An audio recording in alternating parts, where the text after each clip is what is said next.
గుంటూరు జిల్లా నాయుడుపేటలోని prohibition and excise కార్యాలయంలో బుధవారం సాయంత్రం ఎక్సైజ్ సిఐ ఈ అరుణకుమారి మీడియా సమావేశం నిర్వహించారు.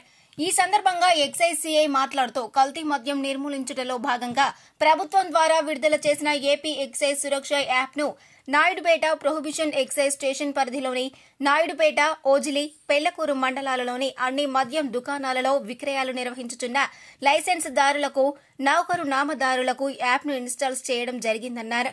ప్రతి మద్యం సీసాను యాప్ ద్వారా స్కాన్ చేసిన తర్వాత మాత్రమే విక్రయదారులకు మద్యం సీసాల విక్రయాలు చేయవలెనని ఆదేశించినట్లు తెలిపారు. ఈ క్రమంలో ఎవరైనా నకిలీ మద్యం సీసాలు కలిగి ఉన్నా, అమ్మినా వారిపై చట్టపరంగా కఠిన చర్యలు తీసుకోవడం జరుగుతుందని తెలిపారు. కొత్తగా నిర్వహించబడుతుంది.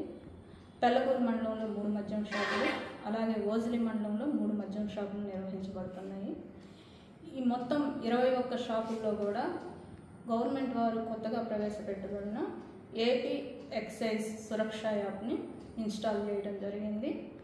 ప్రతి షాప్లో కూడా ప్రతి బాటిల్ స్కాన్ చేసి అమ్మడం జరుగుతుంది.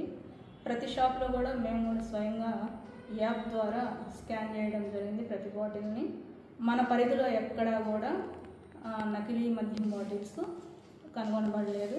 ప్రజలందరూ కూడా వారు కూడా సొంతగా ఈ యాప్ని, ఏదైతే ఏపీ ఎక్సైజ్ సురక్ష యాప్ అయితే ఉందో, వాళ్ళు ప్లేస్టోర్ ద్వారా, గూగుల్ ప్లేస్టోర్ ద్వారా ఇన్స్టాల్ చేసుకొని స్వయంగా వారు కూడా బాటిల్ మీద ఏదైతే క్యూఆర్ కోడ్ ఉందో స్కాన్ చేసి అది నకిలీ మద్యమా మంచి మద్యమా అనేది వెరిఫై చేసుకోవచ్చు.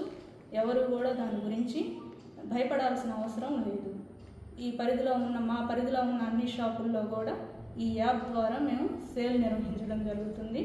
ప్రజలు కూడా ఇందులో తోడ్పాటు అందించి ప్రతి ఒక్కరు కూడా దీన్ని ఇన్స్టాల్ చేసుకొని ప్రమోట్ చేయవలసిందిగా కోరుతున్నాం. మీడియా మిత్రులు కూడా కోరడం జరుగుతుంది. మరిన్ని న్యూస్ అప్డేట్ కోసం A3 న్యూస్ ఛానల్ని సబ్స్క్రైబ్ చేసి బెల్ ఐకాన్ను ప్రెస్ చేయండి.